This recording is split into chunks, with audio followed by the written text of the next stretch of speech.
the ceilings and the walls off.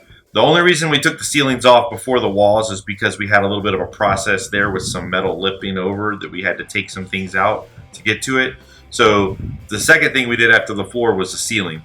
There was just a lot of screws. Figure about 64 screws per beam. And so we're looking at over 800 screws just on the ceiling part here. And the metal plates that came through on those. It was just a matter of toughing it out and getting the right bit for those screws and getting in there and getting them out. I think I ended up with, out of the 800 screws, I ended up with about 4 or 5 that wouldn't come out. It stripped the inside and the screws just wouldn't come out. So I grabbed the angle grinder and took those off. No problems, pretty easy to do on that. I think I did another video on it, but I used the DeWalt P2 bits for those, and they worked phenomenal.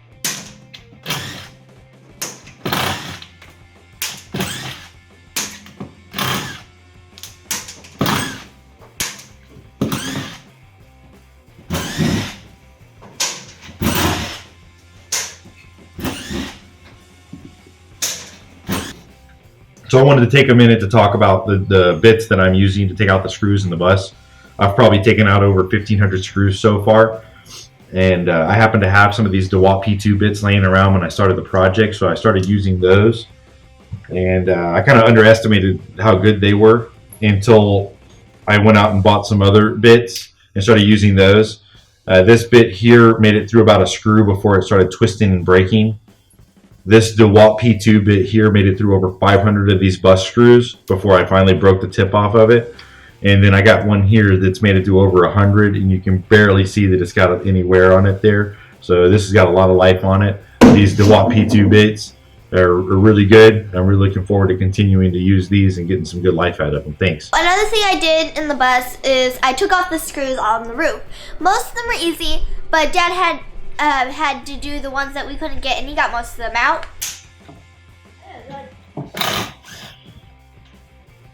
Good job.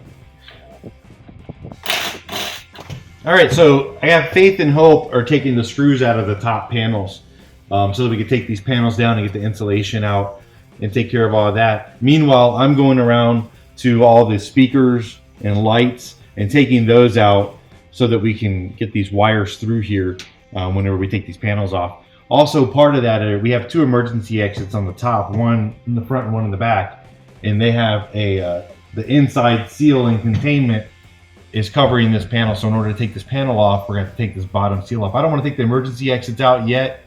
They're still protecting from the weather and the rain and whatnot, but I can take these bottom parts off so we can get access to that panel. Just in case you're having some issues with it or whatever, it's, I mean, I'm just using a little knife.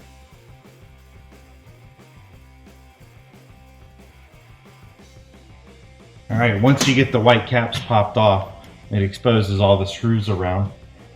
Just grab you a Phillips tip. I'm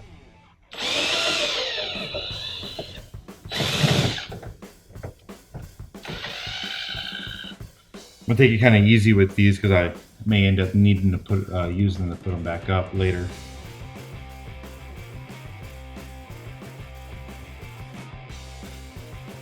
It's probably a good idea to have somebody hold this back, you know, whichever side is going to come loose first. So I have Faith here to come over, and she's just going to hold up that side while I take the rest of these screws out. Otherwise, your plastic can fall and bend and break. You just need to hand up that.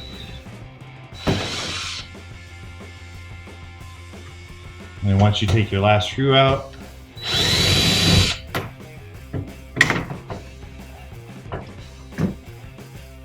it'll be ready to come down. Be careful, there might be some water inside. You don't want to spill that on yourself there, but that's it. That's all it is. And now we can take this panel down and out once we get all these screws out.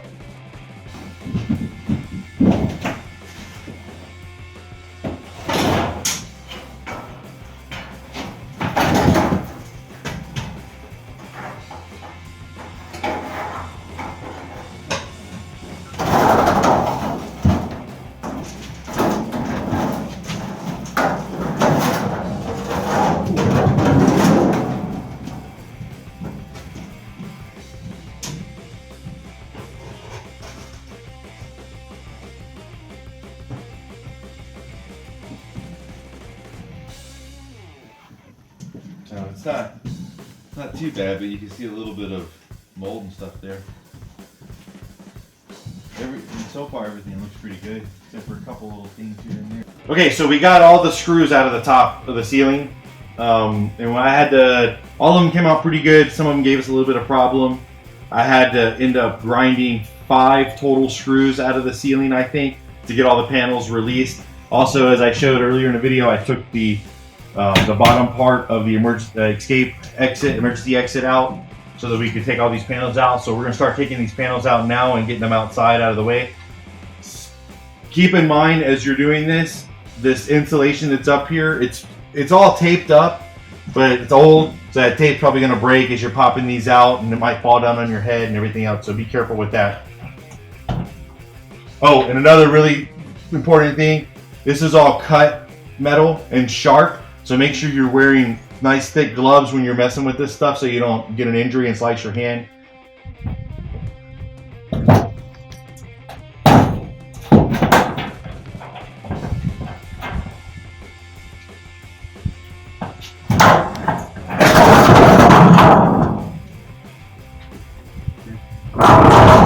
Okay, so I forgot to mention earlier, I know I talked about these insulation pads, but let's talk about that just a little bit. Like I said, they are taped up to hold them up whenever they installed them, but some of this tape is just old and brittle and broken.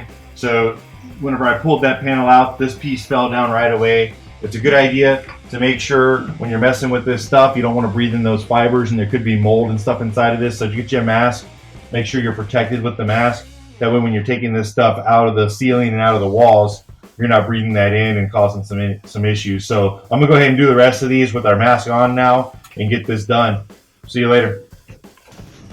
Okay, so we finished pulling down all the roof, all the insulation out of the roof.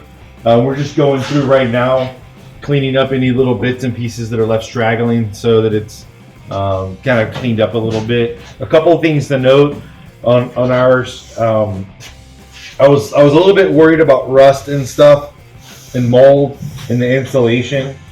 I'm actually really surprised. On the roof there was absolutely no problems at all up until this one panel. This is where the front emergency exit is. There was obviously a little bit of leaking coming in. I'm gonna have to pull this out, check the seals, and seal this up a little bit better. I've took a couple pictures, so maybe you can see those, but there was some condensation and some water in the inside of the panel. The insulation itself had a little bit of discoloration, maybe a little bit of mold, and there was a little bit of rust on these screws too. When I was taking those out, I noticed they were harder to take out. But other than that, there's no rust on the body of the bus. Everything looks good there. Everything's doing good. And another thing to note real quick, I don't remember talking about it earlier, but you have all your electrical, like your speakers, your other wires that are running, and your lights and everything. Just push those back through and out. All they are is lightly taped to the ceiling. So they're going to come down with everything. So have some electrical tape or something handy. I electrical taped some of this back up. Some of the ones back there I just propped over to the side. And just in case you're still planning on using your lights while you're working on your bus, keep in mind that there is no ground on these lights. The screw that goes through to hold them to the ceiling is what actually grounded it. So you're not going to have any lights unless you run some ground wire to these individual metal plates that the lights are plugged into. Just run some wire over to find a screw it into the chassis, or affix it to some metal so that it's touching. Otherwise, it's not going to be grounded. The lights are not going to work, and you're going to find another source for your lights. If you have any questions, just shoot it towards us, and I'll try and answer what I can, or any suggestions, obviously. We'll take those too.